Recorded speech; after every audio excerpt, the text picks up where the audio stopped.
Hi everyone! Welcome back to the vlog. December na naman at ramdam na talaga namin ang Christmas vibes.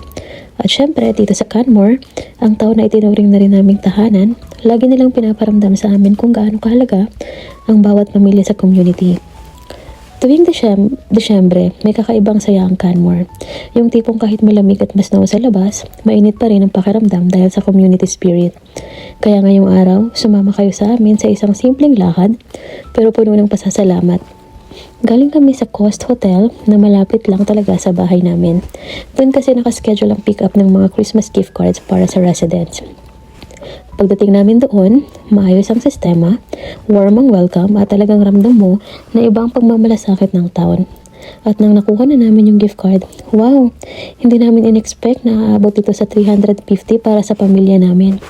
Para sa amin, malaking tulong ito, lalo na ngayong Pasko, na alam naman nating maraming gastusin, maraming handaan, at syempre, maraming gustong pasayahin. So habang naglalakad nga kami pa uwi, napag-usapan namin na isa ito sa mga dahilan kung bakit mahal namin ang Canmore. Yung kaunting gesture na ganito, ang laki ng impact sa bawat pamilya.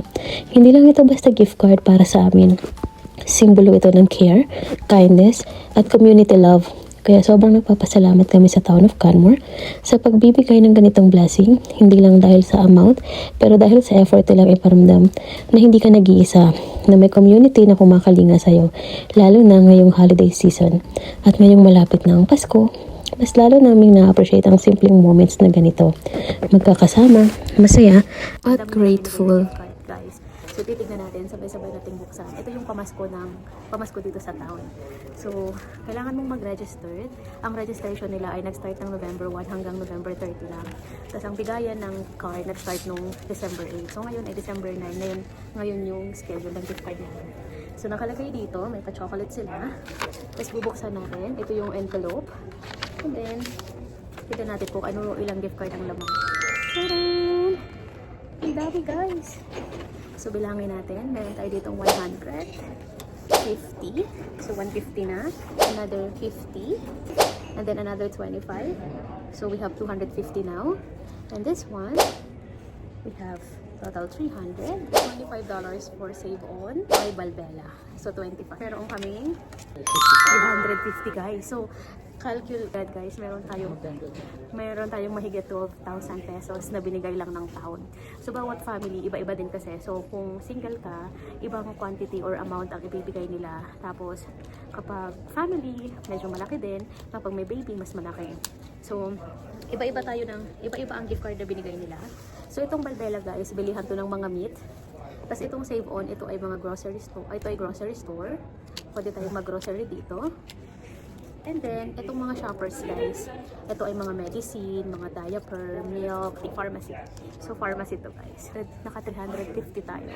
So, every year itong ginagawa ng Bovary. Sobrang talaga nilang generous sa mga tao. Nagpo-post sila, kumbaga pa Christmas present nila to sa lahat ng mga kasama namin nakakuha na. So, ang saya-saya kasi super dami nito guys. So, meron ka ng pa Noche Buena. Yay! So, thank you again in the town of Canmore for being so generous. At meron pa yan sila dito guys, mga pa-free dinner, Christmas dinner. Hi guys! Welcome back again to the vlog. Today is super exciting day. Kasi finally, i-unbox na namin yung dream drone ni Aki, which is yung DJI Mini 5 Pro. So, ako lang yung taga-chika guys. Siya yung mag-unbox. Sobrang saya kasi talagang matagal na niyang gustong bilhin to. Pero ngayon lang natupad. So, tara, samahan nyo kami. Mag-unbox tayo ng DJI Mini 5 Pro. We ordered it from Amazon. And a short story lang why we purchased this drone. Ito yung pinakagustong-gusto talaga ni Aki, itong drone na to. Matagal na to guys. Like, it's been how many years now? Almost 1 year. Almost 1 year na gustong-gusto niyang bilhin. So, dumaan na lang yung Mini 4. Hindi pa namin nabibili yung Mini 4 hanggang sa may dumating na bago na Mini 5 Pro, which is mas maganda siya para sa amin kaysa dun sa 4. Kasi syempre nga, upgrading. So, ngayon lang namin siya nabili. We keep on trying, waiting for the Black Friday na magkaroon ng sale. Pero pabalik-balik na kami sa mga camera stores. Hindi talaga siya nag-sale. So, ngayon, wala na kaming naging choice. In-order na talaga namin siya. And guys, perfect din siya for our travels, for vlogging, lalo na yung mga upcoming trips namin. Lightweight lang din siya and powerful. So, super ganda ng camera. Ito na yung box. Kakarating lang.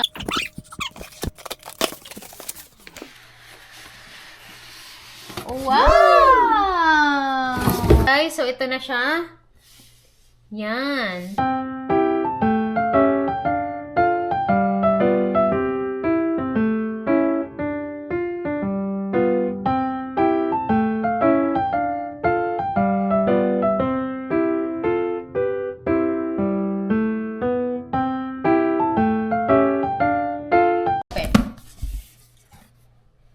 So, ayan na guys.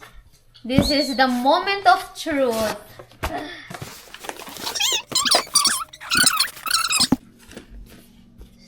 So, this is it. 1, 2, 3, open! DJI Mini 5 Pro. Wow, parang laruan lang siya, oh. Grabe. Ayan siya, guys. Sobrang niyang gaan, guys. Grabeng gaan. 250 grams only. Okay, so this is 250 grams daw.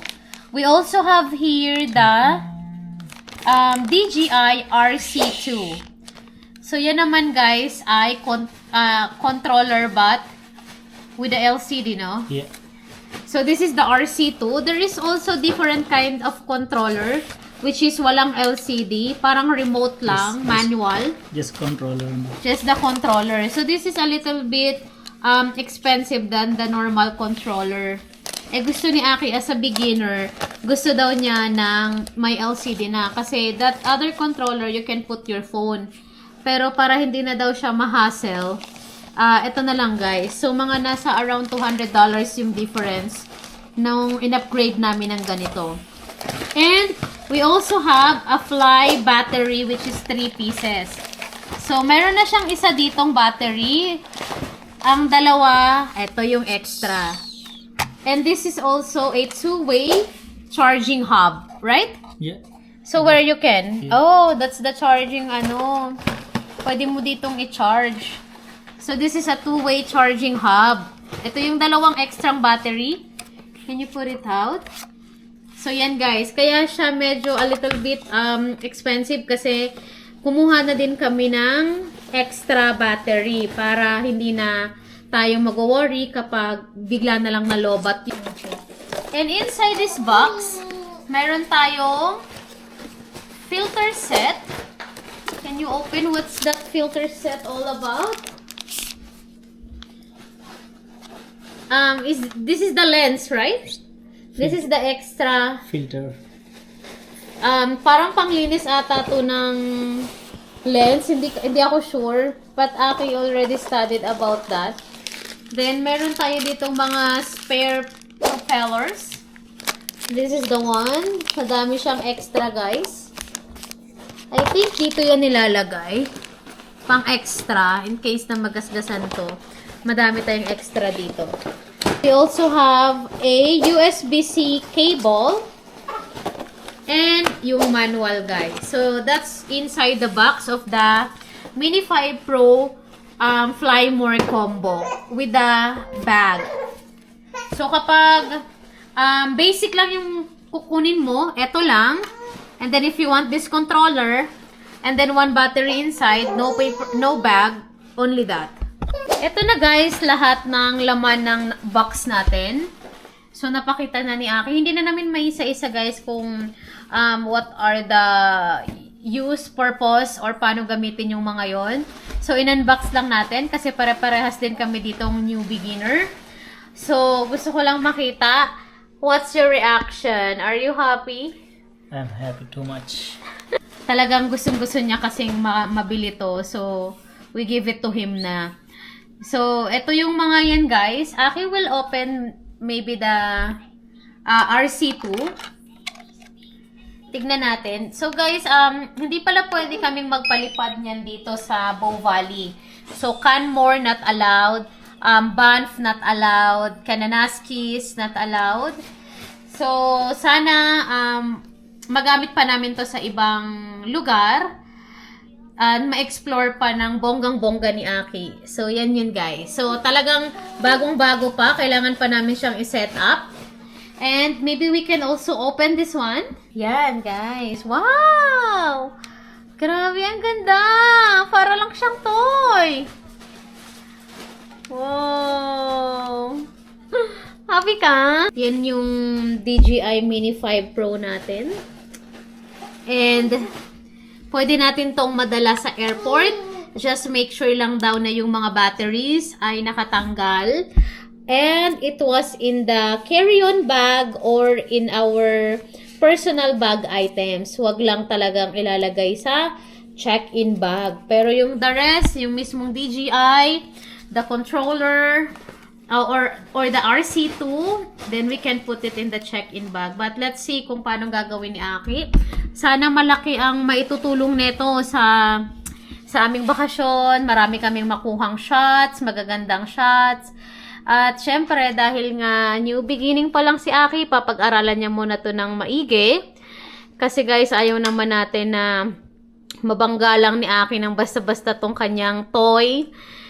At this is not as cheap as we expect, no? So, grabe ang Mini 5 Pro. Talagang ikinayod niya at pinagtrabahuan niyang mabili itong mga to. So, hopefully, kaya namin pinili din na sa Amazon na lang muna umorder kasi in case na pwede naming i-return or may nangyaring di maganda, madali lang din kaming makapag-communicate sa Amazon. So, ganun din naman sa DJI stores or sa mga camera stores. Pero kasi, binabiyahe pa namin, pumupunta pa kaming Calgary. Guys, 3 times kaming pumunta sa camera store para lang magtanong kung kailan magkakaroon ng sale itong Mini 5 Pro drone. So, ayan. Ganyan siya kaganda. So, we'll see. We support. I supported Aki to buy this one. Tignan natin. Sana may... Sana maging okay to soon. And that's it for this video. Thank you for always watching on our vlogs. And we'll see you on our next one. Bye! Bye!